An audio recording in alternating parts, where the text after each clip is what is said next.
Hello everyone, so today I will be doing my September wrap-up. I read 5 books this month and I have 2 current reads.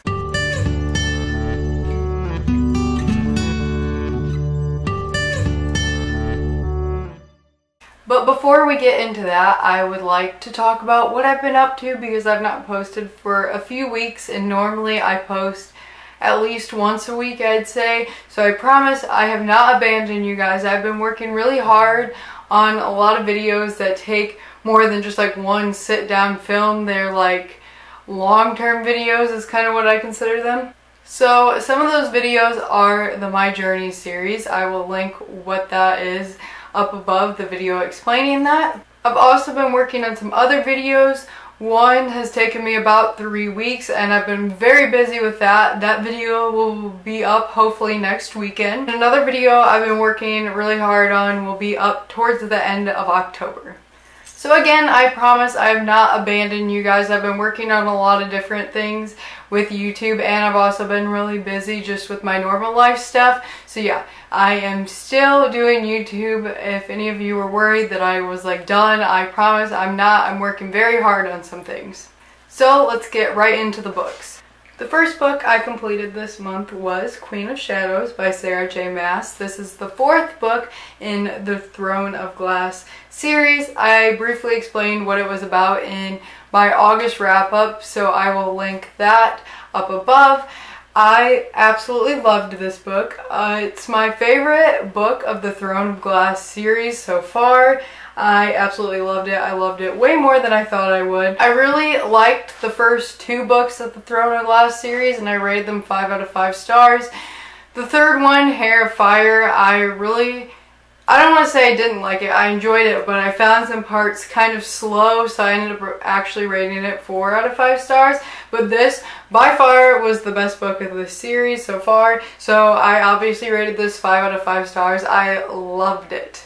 The next book I completed this month was The Dark Between Stars, and I found this enjoyable. It's a collection of poetry and it has a lot to do with love and hurt and just kind of typical stuff you imagine poetry being about. I found it adorable and I rated it 4 out of 5 stars.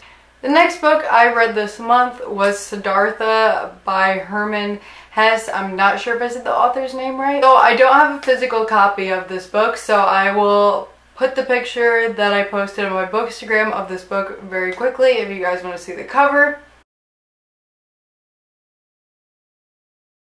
So I read this book for my AP Lit class and I found it kind of strange, but there were some things I liked and I never give a book like point stars. I try and have it be a whole number, but I could not decide on this book, so I ended up rating it 2.5 out of 5 stars because I could absolutely not decide between 2 and 3.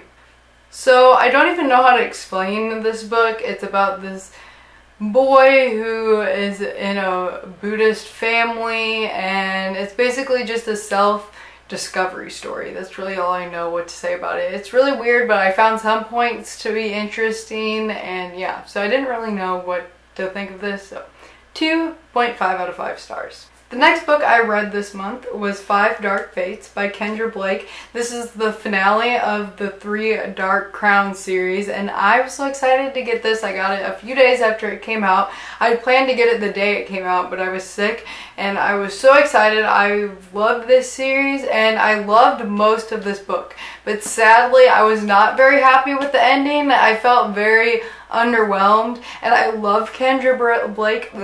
I love Kendra Blake. I love her writing. I love her as a person. She's commented on my Bookstagrams and I hated to not give this 5 stars, but I gave it 4 because I found the end underwhelming, and I don't even mean like, I don't know, like the big war and the interesting part. I loved all of that. It was literally just like the conclusion of like the love stories and like what happened, and I want to go into detail, and I thought about doing a full-on review, but I just kind of want to move on from this series now because I'm so disappointed, because like I said, I love this series and I really don't even want to talk about the ending of this. I just want to remember the series for what it was, minus the conclusion to this book. I don't know if that makes sense, but yeah, I loved the 3 books before this so much, and I don't want to dwell on the fact that I didn't like how this ended, because Kendra Blake is a great writer and I want to remember this series for all the greatness it had and not for this book. But yeah, I rated it 4 out of 5 stars. For the record, I did like majority of this book. I found it very interesting and a lot of it was very action-packed, so if you haven't read it, I would still suggest it. It was literally just like the last 3 pages. I was very underwhelmed and I thought there could have been a lot more done, a lot more, I don't know, it just had more potential. I feel like the ending had more potential and I was kind of disappointed. The final book I completed this month was Milk and Honey, and I'm honestly not even sure how to say the author's name, which is kind of sad because this is a very popular book. So if you guys don't know, this is a very popular poetry collection and I was very excited to read it because I'm trying to get a little bit more into poetry, and this is like one of the most famous modern poetry books I know of. I did enjoy it. I thought there was a lot in here that this book had to offer. For me personally, lots of this had to do with heartbreak. That's what I got from this, and for the stage I am right now in my life, this wasn't like the most beneficial book, because if you guys don't know, I've been with my boyfriend for almost 2.5 years, so a book about getting over someone and heartbreak isn't really what I'm looking for right now. I kind of wish I would have read this back my freshman year because I was dealing with a lot more heartbreak, or like middle school or something, but in the point of my life I'm at right now, this book just didn't do like a whole lot for me because I'm not in a stage of heartbreak, so like I didn't really relate to a ton of this right now in the point in the life I am right now, if that makes sense. I could definitely see how this book could help someone if they're going through heartbreak, going through a hard time, and yeah. So if you're like going through hard times with love and you're like going through a breakup, I would highly suggest.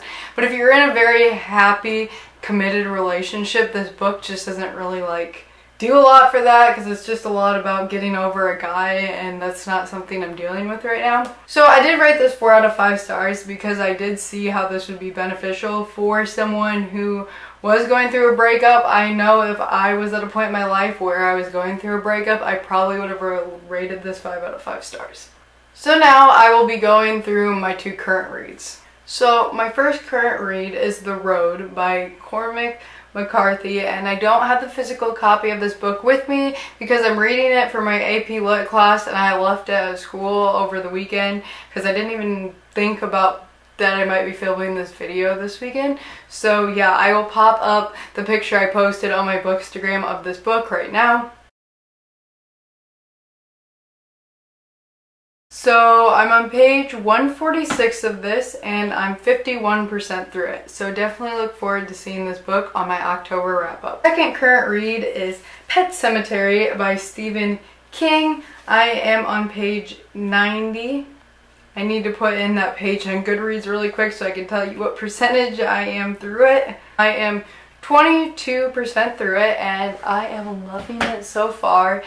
I have actually never read Stephen King, and on the video, I think it was my last video, I mentioned I was going to see it, and one of you commented about Stephen King being your favorite author, and I'm like, you know, this Halloween I really need to get around to reading some Stephen King and getting scared, and yeah, I love it. I love his writing style. I can't believe I didn't find a book by him to read until now. I actually ordered 3, so I am all stocked up for this Halloween to read Stephen King books. This is my first one, and I definitely want to get into the other 2 I bought after this because I am loving this, and I'm not even like extremely spooky parts yet. Like a few things have happened, but nothing too extravagant, but like his writing style is just like sucks me in. Like this is about like a middle-aged man, like that's like the perspective you're looking through. A dad, a middle-aged man that is like living back in the 1980s. Typically that wouldn't really interest me to hear inside of that man's thoughts.